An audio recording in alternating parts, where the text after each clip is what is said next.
welcome to the Marvelous Post-Blip Podcast, a podcast on all things Marvel on the Fangirl Zone. I am Mischevious Dave. I'm Sean Fangirl S. And I'm Steve. Today we're talking about episode 4 of season 1 of Hawkeye, titled Partners. Am I right? Not so much. Maybe you could be Partner Steve. And I'm Partner Steve.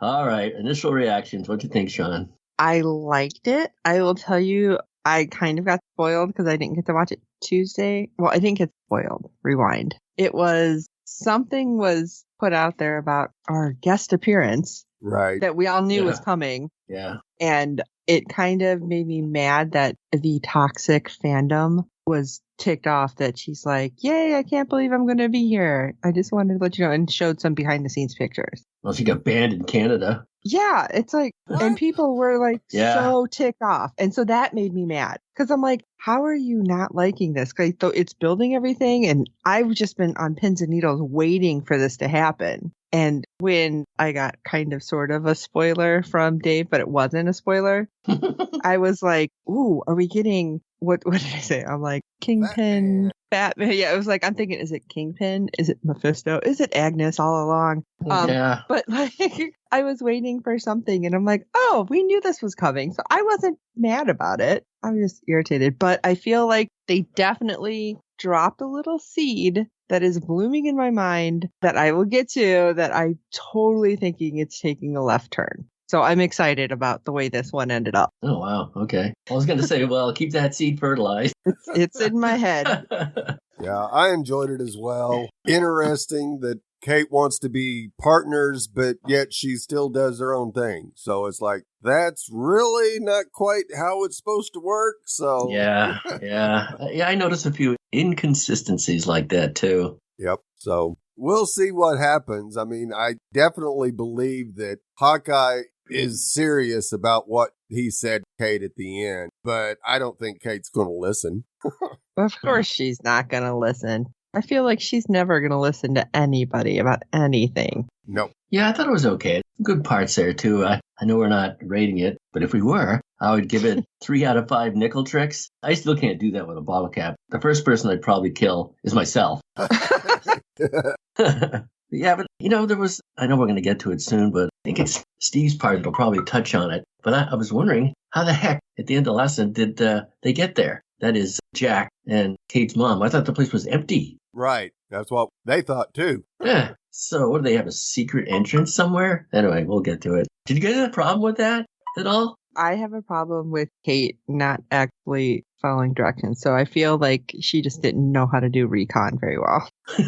Yeah, I guess not. I mean, the apartment was huge. There's an upstairs. How do you know they're not there? You just assume, oh, this time of day they're supposed to be at work. So right. And which doesn't make a whole lot of sense either because she's had her own place. So how would she know where Mom and Jack's schedule? She wouldn't. So that's why I was just thinking, yeah, she's just assuming and she doesn't know what recon is. Well, she didn't hear any boots knocking upstairs, did she? Oh, my God. I don't know. The whole thing was weird, and I don't know. I can't reconcile it. I'm still thinking she just doesn't know how to pay attention. What else puzzles me is that her mother doesn't get the alert that she was the Bishop system until 10 minutes later. Right. Huh?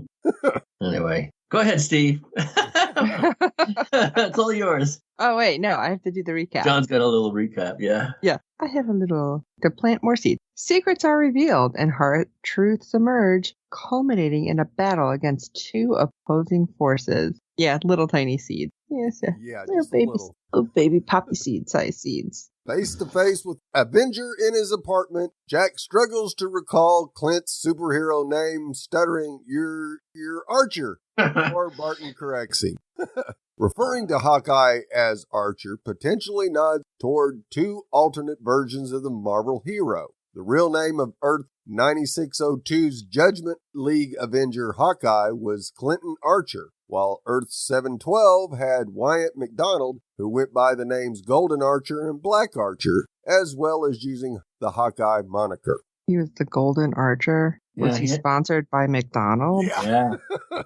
Sorry. I never read any of those series, so it's like, wait, what? On the other hand, Eleanor is less than thrilled to find Kate Clint in their penthouse. Sitting down for a family chat, Jack, Clint, Eleanor, and Kate all drink from mugs decorated with green hexagons and bees. Aha! Both are visual hallmarks of the Breaking Bad franchise, which probably isn't a coincidence since Jack actor Tony Dalton is famous for portraying Lalo Salamanca in Better Call Saul. They just throw out Easter eggs just all over the place. Doesn't have to always be Marvel. Yeah, they're doing the hexagon stuff through Marvel. I mean, the previous series that we had tons of them in there too. Yes. So grilling them on what they're doing in the penthouse and why Bishop security has recently been accessed, Kate divulges that the two of them are working on a case, an Avengers level threat. Clint, meanwhile, is less than enthusiastic about this, trying to temper expectations from Kate that they are partners. That was hilarious, them going back. Yep. The more Kate and Clint talk, the more Eleanor feels uneasy about what they're doing. Offering to show Clint out of the penthouse, Eleanor implores Hawkeye not to endanger her daughter. Yeah, I thought that was kind of interesting, too. Yeah. Can I show you out? Secret. Yeah. Especially what's coming up here. Eleanor asks whether the Avenger is a parent himself, only to be met with a poker face. He's good at that. Small detail pulls from Avengers Age of Ultron, which revealed the Barton family was in super secret hiding, known only to a few within S.H.I.E.L.D. Clint has obviously loosened the reins a little since then, appearing publicly with his kids at Rogers the Musical and in a New York restaurant, but still maintains an air of secrecy when untrustworthy strangers begin prying. He can't give up the mission they're currently on, but he will see to it that Kate is safe. Yeah, I thought it was interesting when she's like, can you just let this case go? It's like, what? Yeah, really. That was the first scene. It's like Kazi saying, why don't you just drop this? Right. To Maya. And they both know they'd be in trouble if the trail continues. And he's also not leaving without a parting gift. Clint secretly swipes the Ronin sword away from Jack when nobody is looking. I was glad that happened.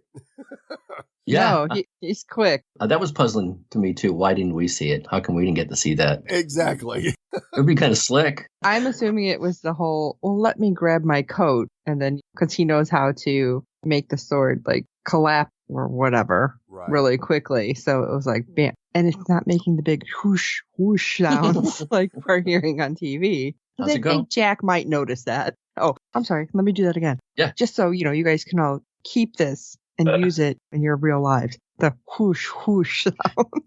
Whooshy, whooshy. Whoosh, whoosh. I'm just going to keep doing that. So anyway, there is trouble at home. After asking Laura to look into Sloan, she comes back with some useful information. Sloan is up front for the tracksuits, and Jack seems to be the man in charge here at the top. I have a Jack theory. Tinfoil hat theory later on, too. That might go with mine. Okay. The previous episode 3 set up Kingpin's MCU debut with a series of references to Wilson Fisk, including the most suspicious suit sleeve in MCU history. Clothes make the man. This week's episode drops another tease when Clint Barton claims Jack Duquesne is laundering money for the big guy. The nickname could be interpreted literally due to Kingpin's traditional appearance in the Marvel comics, which he is extra big. Yeah. He couldn't pull that off in Daredevil, but he still looked pretty good. Laura also can't help but wonder if there's anything that might be a problem for them on the horizon. Is anything else from the auction missing, like a watch? She wonders. I'm still questioning this because I don't remember anything about a watch and then the way it all played out later. And how does she have so much information? Yeah. Was she a spy that we don't know about? Is she possibly part of like the Black Widow training program? Oh, I've heard that she's really, what do you call those space aliens that are shapeshifters? The Scree? Yeah. Scroll. Yeah, Skrull. I was close. Yep. Yeah. I was going squee and then. I mean, I hope not. But that's the theory I've heard, that she's really a Skrull. That would be weird. It would be too weird. I think I've had enough of that. But I do have a couple theories on the watch. Should we do it now or do you want to wait? Might as well do it now. We're talking about the watch. Do it. Alrighty then. I'm like, I got so many question marks above my head. I look like an anime character right now. Well, when I heard later from Clint that the watch belonged to somebody who's been in it for a long time, okay? So, older dude. So I would think, okay, it's Hank Pym. There's some tech in the watch that belongs to Hank Pym. We've already seen a Pym hint in the show already in the last episode. Yep. So maybe it's Hank Pym's watch. So I slept on that. And I woke up this morning and go, wait a minute. Maybe it's Steve Rogers' watch. and there's an engraving on the back or a clue to it somehow that proves he's alive and or where to find him. Ooh, because it said it would give away his secret. Yeah. So I like both of them because we have the new Ant-Man in the lineup. So that would make sense with Pym. And then, of course, everybody was hinted at in Falcon and Winter Soldier that Cap is not necessarily dead. So, oh, great. Now I have more rabbit holes to go down.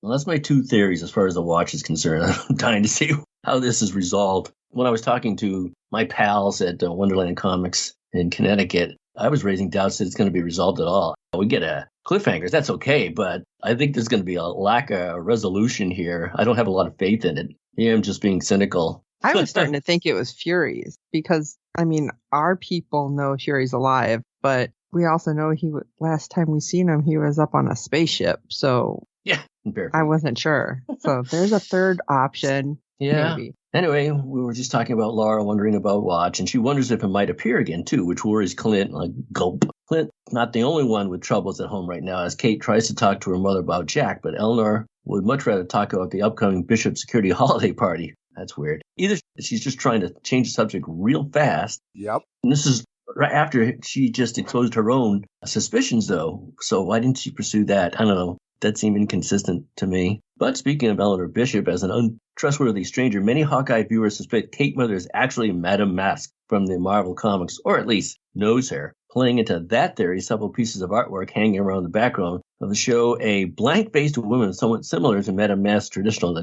appearance. The first hint can be seen in the Bishop penthouse apartment after Hawkeye leaves, and there's a second drawing in the lower right of Echo's home. For the first time, Kate also sees a softer side to her mother and Jack as he brings her a cup of tea. The couple have an impromptu slow dance in the living room. That was pretty good acting. Yeah. Not all around. Kate, even look in her face, that softening look. I'm not sure I could do that. You know, you guys don't have to worry about that. I'd probably take out my eye. Practicing the trick in the mirror anyway. Jack Duquesne has an endearing habit of butchering idioms and misquotes Forrest Gump by saying, "Life is short, you never know what you're going to get."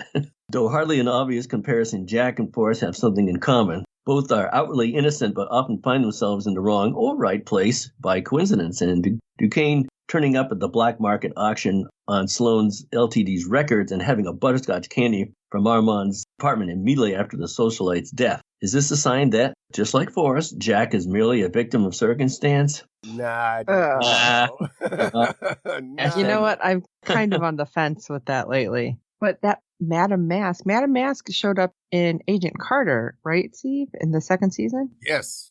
Okay, that's what I thought. So this would be interesting if they actually pull that thread through.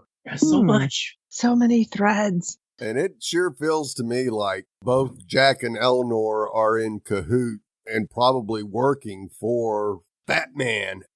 Batman. Or Jack is just trying to get into take over Bishop's security systems, which would definitely be a feather in Batman's cap, because that would definitely allow him to do a whole lot more without having to worry about security systems that he can now just override when needed. Yeah. Hands on a lot of funds now. He's got supposedly Armand's funds heading his way, plus he's hoovering towards Eleanor's funds too, money. I don't know where he hired the Black Widow because he has all those resources now. Maybe it wasn't Fisk. Okay, I don't know where my theory is going to fall in, because I think right now would be good. So I'm just going to share it. Okay. All right. Or maybe early.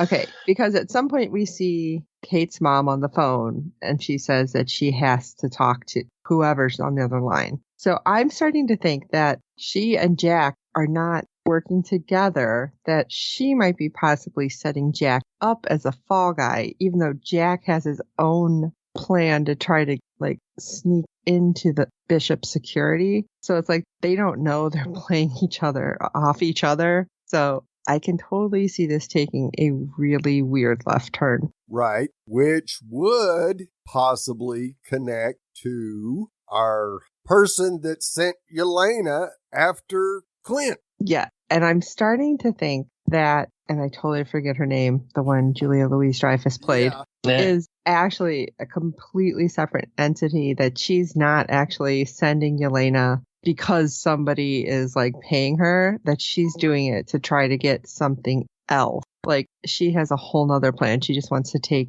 Clint out because maybe she had already gotten wind about all these kids and knowing that somebody's going to bring them together at some point, and Clint is probably the best bet. Right. And that it would totally jack up her plans. That's going to happen. So it's like a really weird thing, but that would pull so many strings and we totally get a happy little friendship bracelet out of it.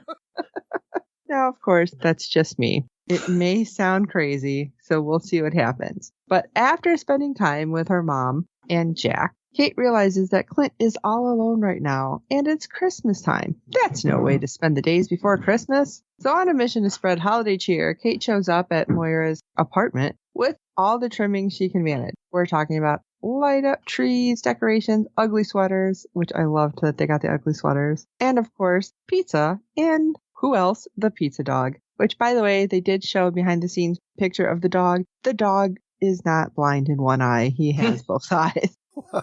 That's awesome. Yes, but they have had to digitally remove his super waggy tail on occasion too, because he's like, yes, I'm here. This is great. Hawkeye's premiere played into the real life Thanos was right argument by having the slogan scrawled upon a bathroom urinal. Episode 4 reveals the gag with Clint drinking from a Thanos was right coffee mug. Evidently, Kate Bishop's aunt was mad about the Mad Titan. I wonder if she was starting to get roles again, and that's what it was. I love how Clint gets to the apartment after talking to his wife and starts taping Rose. Oh my gosh, those like daiquiri pouches. They're like we call them adult drink pouches. Okay, that works. Like just slap a big old straw in it, you're good to go. But yeah, I love that they're like all over. It's like, what else does she have in her freezer? It seems mostly those and some frozen veggies.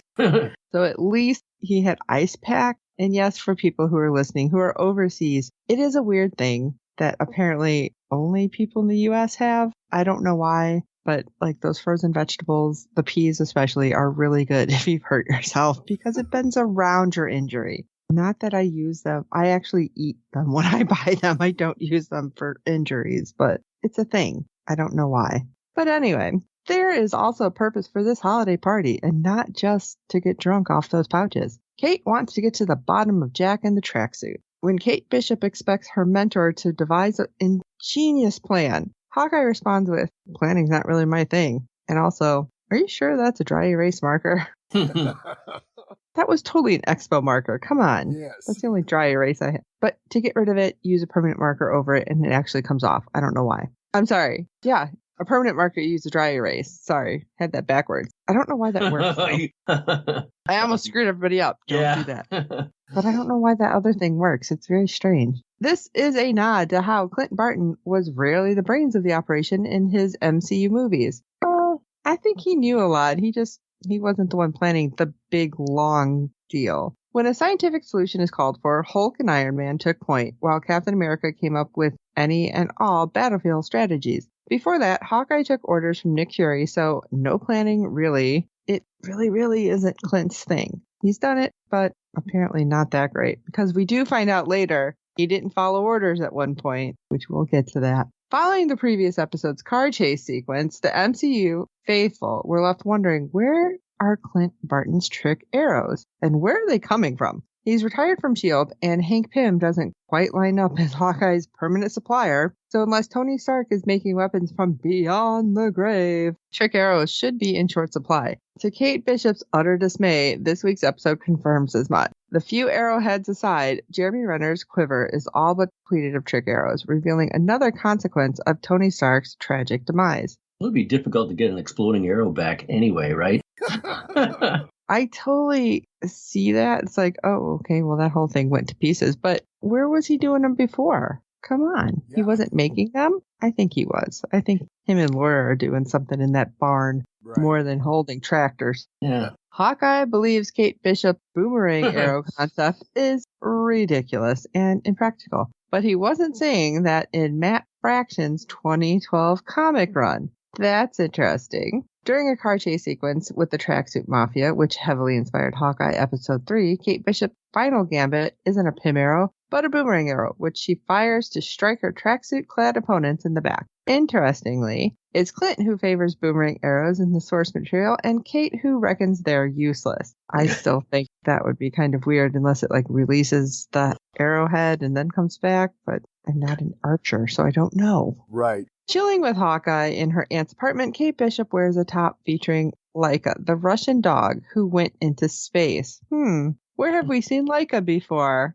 Kate donned this very same garment in Matt Fraction's Hawkeye comics, which has served as a primary inspiration for the Disney Plus series thus far. Hawkeye previously established Kate Bishop's aunt as a minor Marvel comic character, Moira Brandon, thanks to the movie posters dotted around her apartment. Paying tribute to the original Moira more directly, a Chance of Love poster Kate draws on, and definitely not a dry erase one, shows Moira adopting a pose lifted directly from the comic book. However, after a few too many festive drinks, which I don't even know how many times they fired up that blender, Right. Hawkeye demonstrates to Kate Bishop how his real talent isn't archery, but insane accuracy in general, as he switches off the TV by tossing a small Christmas decoration across the room, by flicking it more with his fingers, not exactly tossing it. It was and it bounced off 3 things or something. It was crazy. This trick brings MCU Hawkeye more in line with the comic book, where Clint can fling items of all kinds with deadly accuracy, including toothpicks and his own fingernails. So that's kind of gross. Yeah. But the evening's not all fun and games, as eventually the two start talking about being an Avenger. Clint flashes back to the Barton family getting snapped in the opening sequence of the Avengers Endgame, which made me cry, and Black Widow's death from the same movie, which made me cry. And there's also never before seen footage of Ronin killing gangsters. That didn't make me cry. Kate also pieces together the fact that Clinton was Ronin, which he notes everybody dealt with Blip in their own way. Yeah. A little more extreme than others, but yeah. Well, there's only a finite number of trick arrows in the world, so Kate has to go get them back. Clint's been tracking their location and realized their signal stopped near a NYPD holding facility, so maybe those LARPers could come in handy again. I love that he has them all being tracked. Heading down to the park, Kate finds the group of them practicing for their next battle. After a brief negotiation, Grills, Wendy, Missy, and Orville agree to help Kate out as long as they get something in return too. Now, of course, in episode 2, introduced to Grill, nodded to a character of the same name, but some of his costume friends apparently have Marvel history also. Kate Bishop meets police officer called Wendy Conrad, real name of Hawkeye villain Bombshell, who debuted in 1983. Also representing the foam's sword mob is Orville, who could be the MCU's Orville Bach, another projectile-themed Marvel character, better known as Oddball. He did look a little odd. Yes. Back at Grill's apartment, who just happens to have taken a batch of fresh snickerdoodles out of the oven, he's got an idea for what Clint and Kate into the bargain might be. Material for brand new costume. I'm just saying Kate's not exactly the best at keeping things on the down low. No, not at all. Kate's hey! Yeah! Kate's willing to sweeten the detail too. What about enough material for 4 new costumes, plus 2 more for her and Clint? This is not the kind of play or guild Clint wants to be associated with right now and hurries Kate out the door. Will you quit trying to brand me? After LARP enthusiasts raid Grill's makeshift HQ, a Dungeons & Dragons poster can appear on the apartment wall. Now, back in 2019, Jeremy Renner was one of the several names attached to the 2023 Dungeons & Dragons movie adaptation, though the role eventually went to Chris Pine. I did not know that. Yeah. That's hilarious now. Thought it could be a coincidence. D&D is still the byword for LARPing, rightly or wrongly. Poster could also nod toward what might have been for Renner's acting career. It's a what-if episode waiting to happen. That would be fun. Also added to the apartment is a row of video games with Tomb Raider featured prominently in the shot. The retro gamers will remember Lara Croft for dual pistols exploding in midair and those dreaded underwater levels. The most recent incarnation is more known for wielding a bow and arrow, drawing a parallel to Kate as a fellow famous fictional female archer. Wow. Say that 5 times fast. Yeah. Yeah, that's not happening. So, as we move on, Clint knows he needs to have a conversation with Cassie about Maya. He's the only one who can get through to her. If she keeps trying to track down Ronan, it's going to get her and others killed. Clint doesn't want any more blood in his hands and warns Cassie what might happen. She's chasing a ghost. Cassie is less than thrilled to be ambushed by Clint like this, but agrees to try and help ease Maya off the hunt for Ronan. Yeah, I bet he does. Yeah, that was amusing, the whole sequence in the car. Yeah. Oh, do you want this? Are you looking for this? How about this? Now my gun back? Yeah, and what does Clint do? He gets out and just tosses that sucker. Yeah. Wait, doesn't he say, yeah, go get it? Or I thought he goes, said yeah, that's something. not happening. Oh, okay. And then he throws it. Yeah, I'm not giving it to you. You can go find it. Fetch. I love it. He was like so mad. Like you really thought the Avenger was going to be like, okay, bad guy, here's your gun. Yeah. No. I was hoping he threw it into a river. Yeah. I just assumed he threw it into a river because you just can't throw a gun someplace and let some kid find it on the ground. Oh my gosh, I didn't think about that. Yeah, I was thinking it was like the river was close too, but that's not necessarily the true. Yeah. There were some trains there. Train cars, so. Oh, great. So just random train guy? I guess he doesn't plan ahead at all. No. The missing watch from the auction has been located, and they hadn't talked about this again pretty much since the first episode, so I'm still wondering. I know we talked about it, but really, are they going to tell us whose it is? Right. But Clint is trying his best to teach Kate how to do a simple in and out retrieval. Yeah.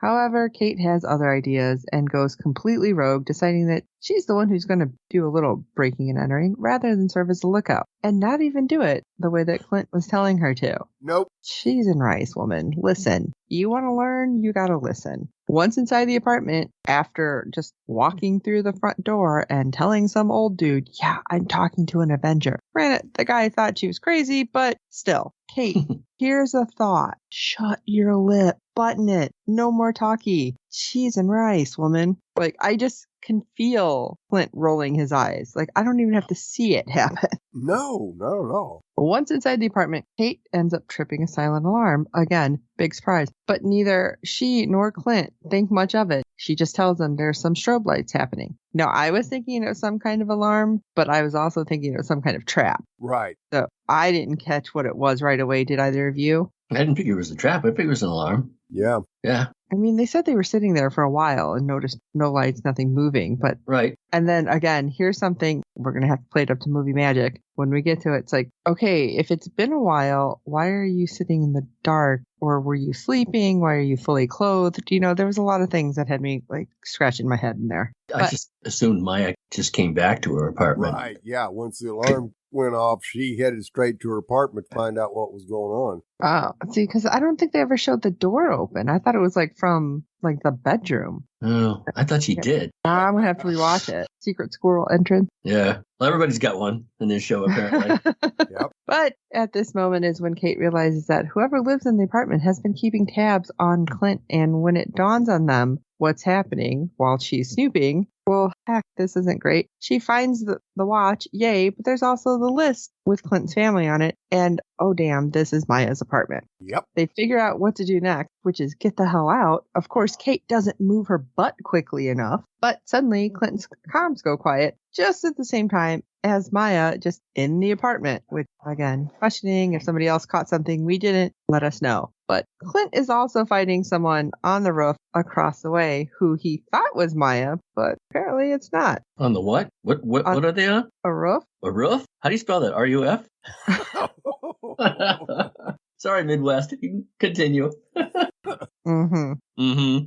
I didn't say rough. You gotta get it right. Roof? You gotta get the Midwest accent. Here, come on. Finally, Florence Pugh, Yelena Belova makes her MCU return after Black Widow's post-credit scene, which, again, I have been on pins and needles waiting for her to show up and see what was going to happen. Right. I thought it was interesting that Clint thought he was fighting Maya. Yeah. When we do see her, she's got her face covered. So I thought that was like kind of weird. Why would you think that was Maya when she's never covered her face before? Yeah. Many viewers would have guessed who Clint was fighting if they'd watched just a little bit longer, just from the fighting style. But most notably, Yelena does a Natasha Romanoff-esque superhero pose after being knocked off her feet. I kind of wanted her to stand up to be like, poser. Yelena hilariously mocked Black Widow's trademark stance in the final adventures together, but now apparently has adopted the landing on her own, likely as a tribute to her fallen older sister. I think she's doing it like not thinking. Right. Not necessarily as like, this is tribute. It's like, I almost fell on my face. This is the best way to stop myself. Yeah, that's what I figured too. Yelena looks very different in Hawkeye compared to Black Widow, but her gear is far from new. Yelena wears a very similar black stealth gear and green goggles during her comic adventure, which have obviously inspired this Hawkeye outfit. The red sun gauntlets, which I thought had way more power, are Yelena's version of the classic Black Widow weapons, which could be a clue that tells Clint his attacker is from the Red Room. Soon, all four of them are on the roof with Clint and Kate trying to fight off Maya and the masked Yelena, which, can I say, the really bad movement across, what was it? I want to say zip tie. That's not right. Zip line. Yeah, Zip line. Thank you. Because that's why I don't want to ever go on one, because I'm so afraid I will stop midway like that. Yeah. I assume that happens all the time. Got to. Yeah. I'm like, I wouldn't make it. I can't do that. But it's like, how did that even angle up far enough for it to work? But it worked. Movie magic again. The masked Yelena throws Kate off the roof with a grappling hook attached to her, which I did not see her shoot her with any kind of hook. That scared the mess out of me and apparently Clint Barton. Yeah.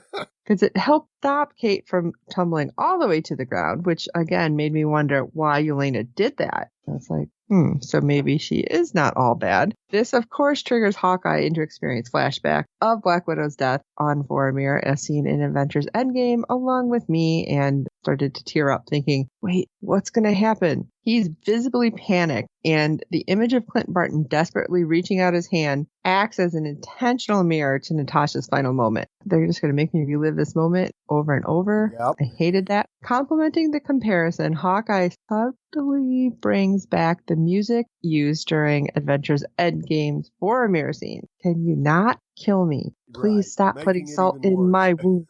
Clint recalls his promise to Eleanor to keep Kate safe. So as he cuts the harness, he tells Kate to get out of here. It kind of brings her down safely. She kind of landed in a whole bunch of lights, which I'm like, what if she fell like right through and all that glass broke? And I, of course, went a whole different way thinking that's not safe. He could see where she was going to drop.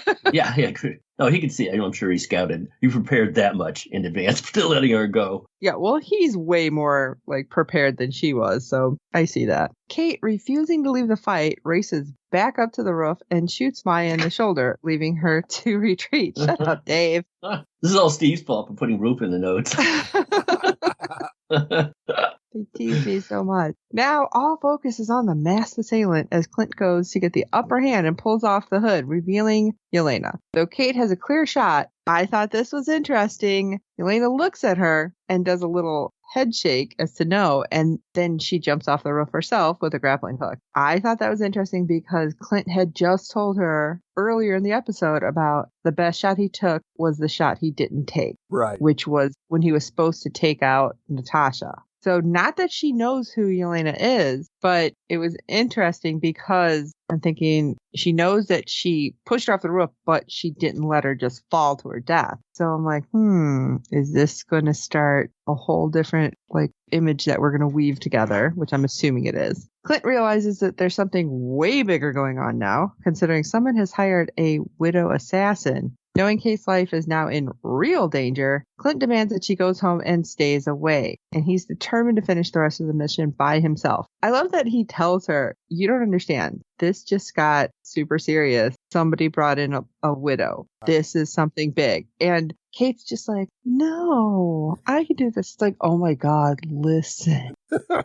I know we said it earlier in this episode, in several episodes. It's like, Kate, you have to listen. You're not going to learn if you don't listen. If you want to stay hiding and helping, that's one thing. But don't have your face out there, because I totally feel like she's going to just get in the way and things are going to get bad. And Yep. I don't know, Yelena's going to have to actually save her or something, and that's where things are going to take a turn. I don't know, but we don't have that many more episodes to find out. Well, this is the kind of thing that's going to circle back. I can understand Clint being afraid of a widow showing up, and if that's going right to the top. Somebody with enough resources, whether it's Jack or Wilson Fisk, and the game just got larger. So how would that still affect Kate if Jack or Eleanor is working for Wilson Fisk? Wouldn't they have the opportunity to protect her? Well, that's interesting. Yeah, it kind of depends on how much Eleanor's and Jack's bosses are willing to try to keep Kate safe, whatever cost, because tracksuit guys sure didn't know that there was a tie there, and because Maya just about choked Kate out there. Yeah, but I feel like Maya doesn't care at all about anything that's happening and anything that could happen to her. Yeah, she got brought out of the woodwork because of the Ronan sighting. I don't know. But because Elena's not hired by Wilson or Jack, that could get her in trouble. Yeah, if that's true. I'm now starting to wonder if Kate's mom called, again, I forget her name, the one with the really long name, that told Elena where Clint was and sent her after him. Like maybe she was working with her. Why would Elena want to kill Clint anyway? He saved her sister. Well, because did you watch Black Widow? Yeah. Did you see it? Because she was told that Clint killed her sister. Right. Because she doesn't know. Yeah. Because they don't know what happened on Boromir. Because it's not like that was recorded. Right. Right. Although that would be interesting. But like, here's a recording of what happened. Yeah. We had this kick-ass fight, and I was trying to kill myself, and we all she saw saved me. I don't know how she wouldn't know by now. Anyway. Okay. Not curious. Well, any more thoughts on this episode? No, I'm surprised she showed up in this episode. I didn't think we were going to see her until the very end. That is Elena. So are we going to get a watch answer soon, too? Or are they going to save that for the... Are we going to see Fisk in the next episode? Yeah, we're going to see Mephisto. Yeah. Hope so. I still want to see Daredevil. So yes. Watch him like walk across the street, even just as his lawyer persona. Well, we'd love to hear your thoughts on each and every episode this season. Our deadline for feedback is 6 p.m. Eastern every Friday during the season. You can send your feedback via email or audio to contact us at fangirlzone.com. Please review and rate us on iTunes and any other platform you use for your podcast. With good ratings and reviews, it helps other fans of the show find us, as there are plenty of other Marvel podcasts out there. Tell your friends, and I hope you're enjoying our podcast, and don't forget to check out the other great Fangirl Zone podcasts. There are so many podcasts that we have. We have over 3 dozen. I'm sure you're going to find something that you like. Several like Mudhorn Clancast, for example. Check it out. You might enjoy it. And don't forget to check out www.fangirlzone.com. Check out our contacts page with all the ways to get a hold of us, because there's so many ways and we love to hear from everyone. And finally, for this episode of the Marvelous Post-Blip podcast, I'm Steve. That's not fair that your inability to act like a grown-up helps you get your way. I'm Sean Fangirl S, and I would definitely make sure nobody's following you when you're up on a rooftop. Roof. And I'm Mischevious Dave, and I'll be wearing my bottom-opening jammies to the next Avengers Christmas sleepover. Felix! There is nothing wrong with your internet. Do not attempt to adjust your settings. We are controlling the podcast. We control the squealing and the screams. We can make your heart flutter, your eyes blur from tears, or sharpen your mind to crystal clarity. For the next hour, sit back. We are in control of what you hear. We repeat, there is nothing wrong with your settings. You are about to experience the awe and mystery known as the female mind. You are now entering the Fangirl Zone.